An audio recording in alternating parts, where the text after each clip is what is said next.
segmen terakhir head to head kali ini. Jika saya tadi dijawab Bang, sekaligus closing statement. Oke, terima kasih. Jadi begini, kami belum bisa terima dalam penghentian penyidikan itu karena tidak wajar. Yang mana yang dibahas dalam jawaban surat ke kami itu masalah barang bukti, bukan masalah prosedur, bukan masalah pelanggaran Perkap yang kami masalahkan waktu itu. Gelar ini kan sebenarnya adalah kita tunjukkan bahwa ada pelanggaran. Kami sebut pelanggaran itu. Dijawab oleh beliau Perkaba. Perkaba itu peraturan Kabareskrim, jauh di bawahnya Polri. Perkab, peraturan Kapolri. Satu. Kedua lagi itu tadi saya baca. Saya poin-poinnya saya sebut.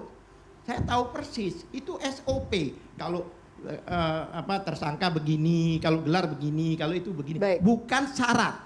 Oleh sebab itu, karena ini sudah masalah seluruh bangsa Indonesia, oleh sebab itu, artinya pihak stakeholder masalah tentang hukum ya keadilan di Indonesia ini jangan tinggal diam. DPR itu seharusnya mengundang kami. Ini sudah carut marut, sudah masalah bangsa Indonesia katanya Karuaris Pidik tadi.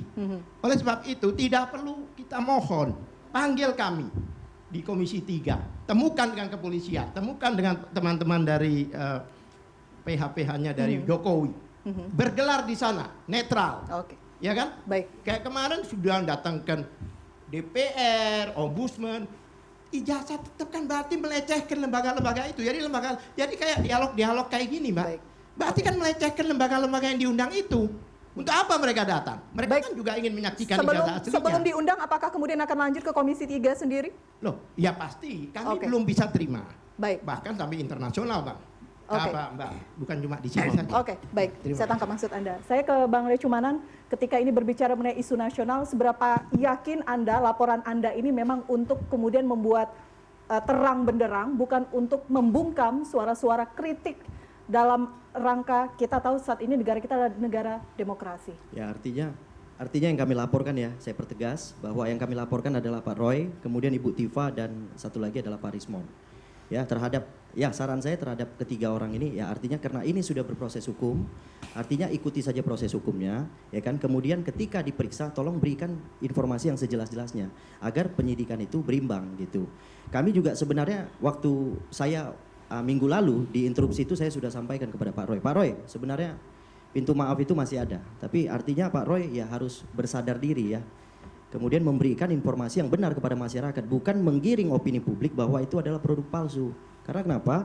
Bahwa UGM telah memberikan keterangan. Kemudian yang kedua bahwa Puslap Polbareskrim juga telah memberikan keputusan yang jelas. Nah, dan saat ini perlu saya tegaskan, bukannya Pak Jokowi tidak menyerahkan ijazah palsu, tidak memperlihatkan, malah telah dilakukan sita oleh pihak Polda Metro Jaya, yaitu yang sebenarnya dipersoalkan ini kan ijazah S1. Ini sekarang malah sudah diserahkan ijazah SMA dan S1. Keduanya sudah diserahkan kepada pihak kepolisian. Nah, teman-teman ini kan bukan pihak kepolisian yang tidak punya relevansi untuk menguasai atau melihat ijazah tersebut gitu loh. Tapi polisi sudah menyita, harusnya kita sudah yakin bahwa yang asli sudah diserahkan gitu loh. Masa kita harus melihat benar penyerahan itu loh. Korelasinya apa gitu loh. Ya kan kepada teman-teman ini juga kan bukan pihak yang dirugikan. Emang karena ada isu ijazah ini udah dirugikan berapa triliun sebenarnya. Oke, baik. Itu sampai di saya. situ. Di KPU maksudnya kan, ijazah ya. KPU Tunggu, yang Bang. di KPU Bang. disita. Ke Bang Ahmad, saya ke Bang Ahmad. Silakan Bang. Yang di KPU ijazah yang mana, Pak? Loh, bukan Iya. yang digunakan di KPU. Sebentar. Loh. Iya, tadi kan sudah dikatakan. Harus disita itu, karena itu bahwa masalahnya. Tadi kan sudah dikatakan. Masalahnya kan kita ingin diyakinkan publik ini terhadap ijazah itu asli atau tidak. Tentu metode praktis untuk meyakinkan publik itu bukan dengan kontemplasi, bukan dengan merenung. Mau merenung sampai subuh, ya nggak bisa kita kemudian yakin, ijazah itu asli, kita belum melihat. Dan apa relevansinya? Karena persoalan-persoalan publik, hak publik butuh keyakinan dan boleh saja publik meminta. Nah, kalau kita bicara perenungan, harusnya yang berenung Saudara Joko Widodo. Kenapa sih dia menahan ijazahnya kalau asli, sehingga terjadi pertengkaran di antara kita, muncul laporan, muncul para saksi, akhirnya naik jadi terlapor. Kan nggak begitu. Dan kalau kita mau tunduk pada undang-undang advokat. Nggak boleh dong Bu Kurnia itu langsung dilaporkan. Harus ke Dewan Kode Etik, bertanya dulu ke Dewan Kehormatan, apakah tindakan ini masuk kualifikasi menjalankan tugas profesi atau tidak. Kalau tidak, baru ada rekomendasi Dewan Kehormatan gitu. Baru bawa ke polisi. Nggak ujuk-ujuk bawa ke polisi. Nah, disitulah relevansi daripada relasi kuasa dengan orang yang lemah. Ibu Kurnia ini hari ini walaupun advokat pada posisi yang lemah. Ya, undang-undang advokat yang memberikan imunitas kepada advokat sebagai penegak hukum sama dengan penegak hukum lainnya tidak berlaku kepada beliau. Karena apa? Ada relasi kuasa, bukan laporan mereka ini. Nggak bernilai kok laporan mereka ini kalau nggak ada laporan saudara Joko Widodo. Ini kan laporan numpang lewat saja. Kalau nggak ada laporan saudara JK, nggak diterima ini perkara semuanya. Nah, itu artinya apa? Relevan sekali memang ada kuasa. Walau berulang kali saya katakan, de jure memang bukan penguasa, tapi de facto masih berkuasa. Dan satu hal lagi yang penting, saya kira ini saya tegaskan kembali begitu. Janganlah mengedarkan narasi kalau tidak berani bertanggung jawab. Soal misalnya ada tokoh besar, itu kan menambah gaduh. Sudahlah menahan ijazahnya lama membuat masyarakat gaduh. Ada 2 anak bangsa yang dipenjara gara-gara ijazah. Nambah lagi narasi ada tokoh besar. Nambah lagi ya, kemudian dia menggerakkan aktivis-aktivis yang pendukungnya ini bertarung di tengah-tengah kita buat laporan. Padahal kalau dia benar merasa direndahkan serendah-rendahnya, dihinakan sehindah-hinanya, nggak perlu orang lain lapor. Saya saja. Saya butuh menjaga marwah dan wibawa saya, kehormatan saya, maka saya lapor polisi. Anda semuanya minggir.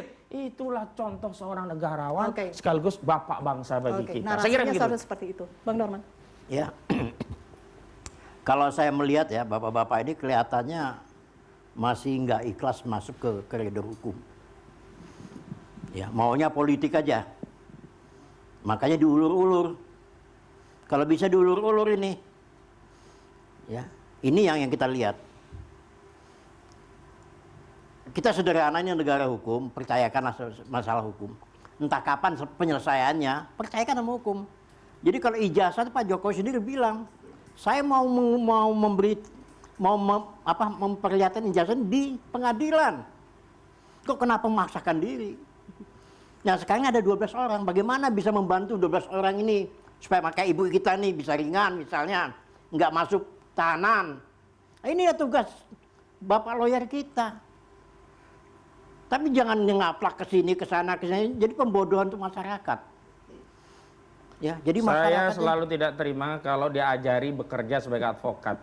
Saudara Norman, bicarakan saja apa materi perkaranya. Iya.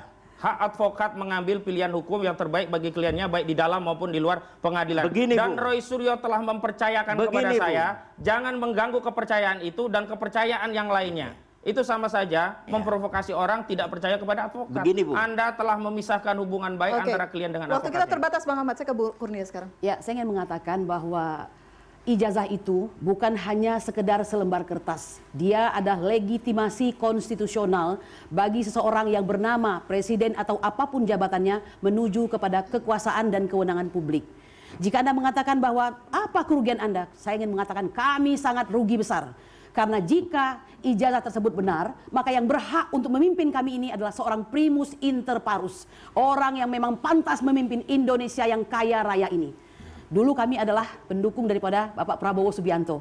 2 periode kami menderita dan kalah ya. Karena apa? Karena yang sebelah sana ini memenangkannya ya. Seandainya pada waktu itu dibuktikan bahwa itu ijazah adalah suatu ijazah yang palsu, Anda bayangkan mungkin Prabowo sudah lama menduduki untuk menjabat di Republik Indonesia ini. Tapi pada hari ini dia adalah presidennya.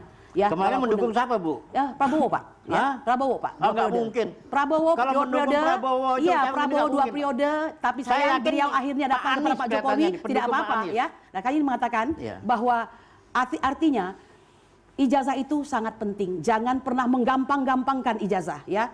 Grafonomi Indonesia pernah mengatakan bahwa jika Anda tidak mempunyai ijazah palsu, maka Anda masuk dalam blacklist daftar orang yang tidak lagi bisa mendapatkan mencari kerja. Itu masuk dalam kategori suatu korupsi ya, itu masuk dalam kejahatan. Jadi bayangkan ini, kami hanya ingin mengatakan kami peduli akan hal tersebut ya, karena akademisi itu harus datang dari kejujuran. Dan yang kedua, janganlah Anda menggunakan kekuasaan atau ya hegemoni Anda untuk bisa mempolisikan orang, mengkriminalisasi orang hanya karena orang tersebut Anda anggap lemah dan bisa mengganggu rencana-rencana Anda ya. Dan yang ketiga, saya berharap ini sangat berharap karena bola panas ada di tangan kepolisian hari ini. Semoga polisi bisa bertindak adil dan paham bahwa mereka adalah nexus atau titik pusat dari semua alur besar yang ada di Indonesia ini. Ya, itu yang saya harapkan. Jadi setuju, bagus. Oke, penutup.